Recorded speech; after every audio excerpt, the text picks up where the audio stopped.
নমস্কার বন্ধুরা, আমি দেবপ্রসাদ গাইন চলে এলাম প্রত্যেক দিনের মতো সিএএ নিয়ে কিছু আলোচনা করার জন্যে। তো আজকের আলোচনা, আপনারা কোনো মূর্খ উকিল দিয়ে কোর্ট নটারি এবং বিশেষ করে ফার্স্ট ক্লাস ম্যাজিস্ট্রেট দিয়ে যে কোর্ট অ্যাফিডেভিটটি হয়, এটা করাবেন না। কেন মূর্খ উকিল বলছি, আপনারা ভালো করে একটুখানি বোঝার চেষ্টা করুন। সেটা হচ্ছে, আপনার মনে করুন বাংলাদেশে আপনি অমুক কুমার মণ্ডল, আর এখানে অমুক কুমার বিশ্বাস, বা বাংলাদেশে অমুক বিশ্বাস, এখানে অমুক মণ্ডল। হয়তো কোনোটার মিডিল নেম নেই, বা কোনোটার টাইটেল ওই দেশ আর এই দেশ ঠিক নেই, বা কারো ডেট অফ বার্থ ঠিক নেই। এটা আপনারা উকিলের কাছে গেছেন যে আমার এইটা একটু কোর্ট অ্যাফিডেভিট করে দিন ফার্স্ট ক্লাস ম্যাজিস্ট্রেট দিয়ে। যাওয়ার পরে যাদেরকে আমি মূর্খ উকিল বলছি, কেন বলছি, অর্থাৎ তারা জানে না কিভাবে এই কোর্ট অ্যাফিডেভিটটি করতে হয়, ফার্স্ট ক্লাস কি লিখতে হয়। লিখছে বেশ করে বুঝবেন, I am citizenship of India অমুক অমুক অমুক, আমার বাংলাদেশে টাইটেল এই ছিল, এখানে এই হয়েছে। এই যে একটা কথাতে টোটাল তার মূর্খমিতা প্রকাশ পাচ্ছে। আপনি দিচ্ছেন কিসের জন্যে? আপনি দিচ্ছেন এই কোর্ট অ্যাফিডেভিটটি ফার্স্ট ক্লাস ম্যাজিস্ট্রেটের, এটা দিচ্ছে আপনি সিএএতে সার্টিফিকেট পাবেন। সেখানে আপনি ফার্স্ট ক্লাস ম্যাজিস্ট্রেট দিয়ে আপনাকে একটা কোর্ট অ্যাফিডেভিট করে আনতে বলা হয়েছে। তাহলে আপনার কোর্ট অ্যাফিডেভিটে যখন লিখে দিচ্ছে I am citizen of India, তাহলে আপনি ইন্ডিয়ান সিটিজেন, ইন্ডিয়ান নাগরিক, ভারতের নাগরিক, আপনি বাংলাদেশের কাগজ ঠিক করতে যাবেন কেন? তার মানে ওই উকিল জানে না যে ওখানে আই অ্যাম ইন্ডিয়ান সিটিজেন এই কথাটা লেখা যাবে না, ওখানে একটা কথা লিখতে হবে, সেই কথাটা কি আমি বলবো না। তাহলে এই মূর্খ উকিলরা এটা চুরি করবে, আজকের থেকেই চুরি করা শুরু করবে, যে ওখানে আপনাকে কি লিখতে হবে। এই করে নিয়ে ডিএলসিতে যখন যাচ্ছে, তখন ওটা দেখেই ডিএলসি থেকে অফিসাররা ফেরত দিচ্ছে যথাভিত। তাই বলবো, আপনারা যারা জানে বোঝে তাদের কাছ থেকে জেনে শুনে করবেন। আর কোর্টে যদি 100খানা উকিল থাকে, তার ভিতরে 95খানা উকিলই জানে না যে এই সিএএ এই কোর্ট নটারি আসলে কি ফরম্যাটে করতে হবে, কি লেখা হবে। তাই বলবো, যারা এই সিএএ নিয়ে কাজ করছে, যে সমস্ত উকিলরা জানে, তাদের সাথে আপনারা যোগাযোগ করবেন। অন্যথায় ভুলভালভাবে আপনারা যদি কোর্ট নটারি করে নিয়ে আসেন, তাহলে সেটাও কিন্তু আপনাদের ফেরত আসবে ডিএলসি থেকে। এটা কিন্তু আমি বলে দিলাম। আর কি, আপনারা যেখানেই আবেদন করতে যান না কেন, নিজের ফোন নাম্বারটি দিয়ে লগ ইন করাবেন, নিজের ইমেল আইডিটা দিয়েই লগ ইন করাবেন। অন্যথায় কিন্তু আপনি মহাবিপদে পড়বেন। ডেট আসবে, চলে যাবে, আপনি কিন্তু জানতেও পারবেন না, বুঝতেও পারবেন না যে কবে ডেট এলো, কবে চলে গেল। দ্বিতীয়ত, আপনারা আর একটা কাজ করবেন, যেখান থেকে এই ধর্মীয় সার্টিফিকেট আনতে যান না কেন, বেশ ভালো করে দেখে নেবেন সেখানে বাংলাদেশি, হিন্দু এই কথাটি বড় করে লেখা আছে কি নেই, এবং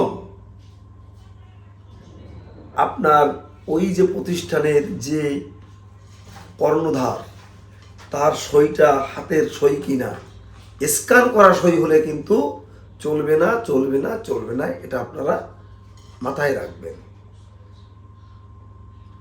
এই সিএএ এর যে অ্যাপস, এই অ্যাপসে ঢুকে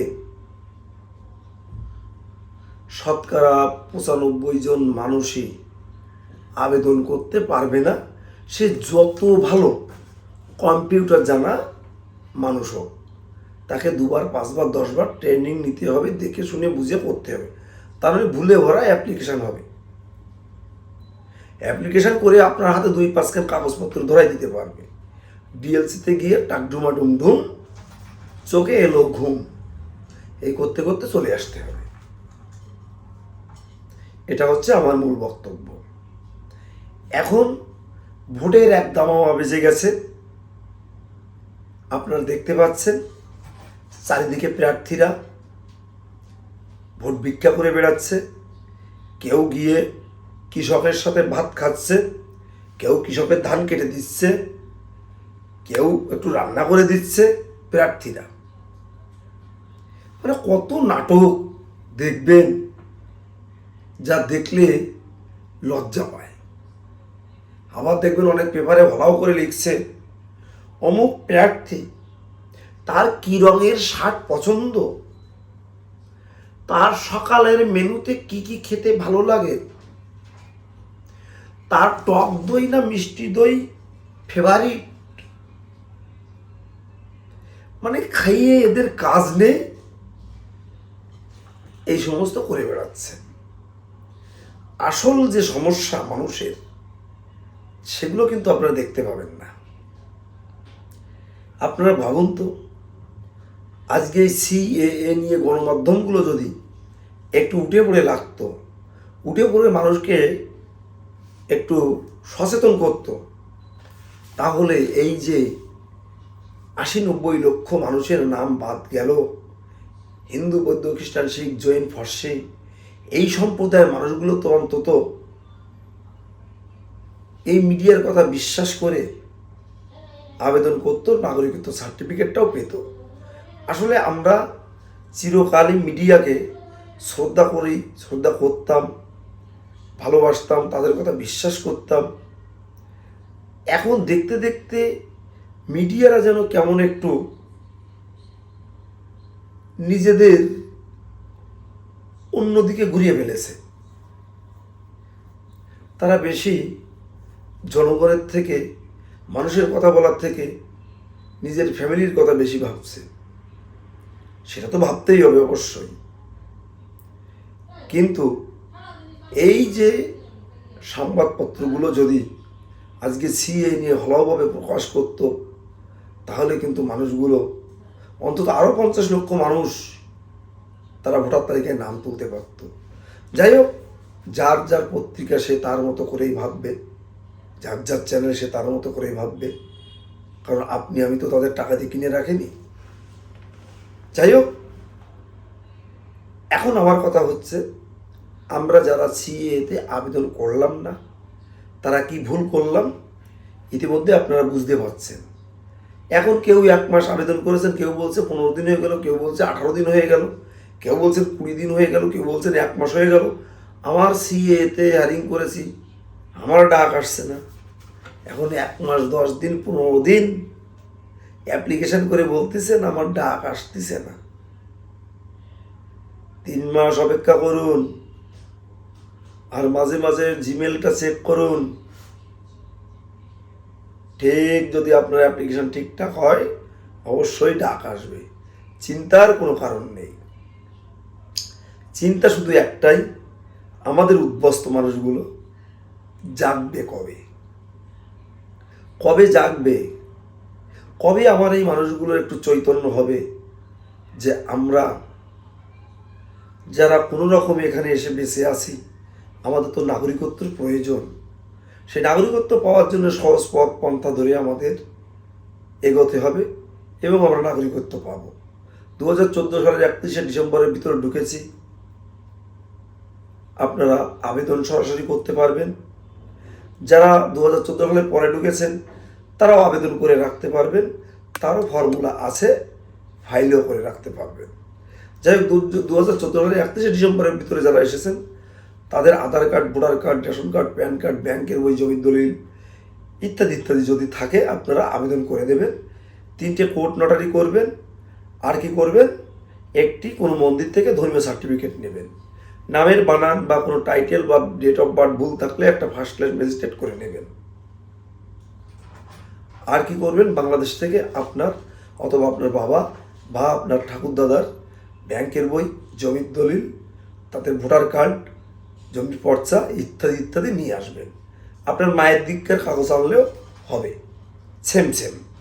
তো যাই হোক বন্ধুরা, আপনারা অহেতুক আর কাল বিলম্ব করবেন না। কোনো রাজনৈতিক নেতা নেত্রী যারা আমাদের দাস করে রাখতে চায়, যাদের ওদের বাড়ির চাকর করে রাখতে চায়, ওদের বাজারের ব্যাগ বওয়ানোর জন্য তারা সারা জীবন তাদের পিছনে পিছনে রাখতে চায়, তারা কিন্তু আমাদের সিএতে আবেদন করতে বলবে না। তারা ভাববে আপনি যদি সিএতে আবেদন করে নাগরিকত্ব পেয়ে যান তাহলে ওদেরকে সাত করবেন না। তাই তারা কিন্তু আপনাদের ভয় দেখাবে, বলবে তুমি তো ডিক্লিয়ার দিচ্ছ, তুমি বাংলাদেশি হয়ে গেলে। এ কথায় আপনারা কান দেবেন না। আমার এই প্রতিবেদন প্রত্যেক দিন যারা দেখো তাদেরকে বলবো যে আমার এই বক্তব্য শেয়ার করে দেশ ও দেশের বাইরের লোককে দেখার সুযোগ করে দেবে। যারা নতুন দেখছো তারা কি করবে?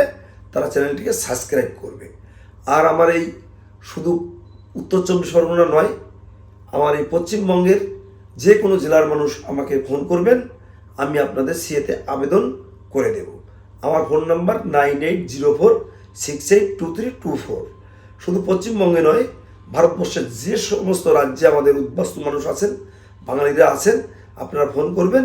সিএতে কীভাবে আবেদন করতে হবে, কী কী করতে হবে, সার্বিক সহযোগিতা আমি এখানে বসেই করে দেব।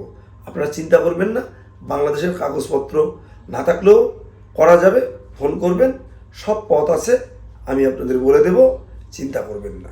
তো যাই হোক, আমার এই প্রতিবেদন যারা শহর, বন্দর, গ্রামগঞ্জে দেখো তাদেরকেও বলবো তোমরা সুস্থ থেকো, সুন্দর থেকো, ভালো থেকো। আর আমার বয়োজ্যেষ্ঠদের জন্য রইল আমার প্রণাম।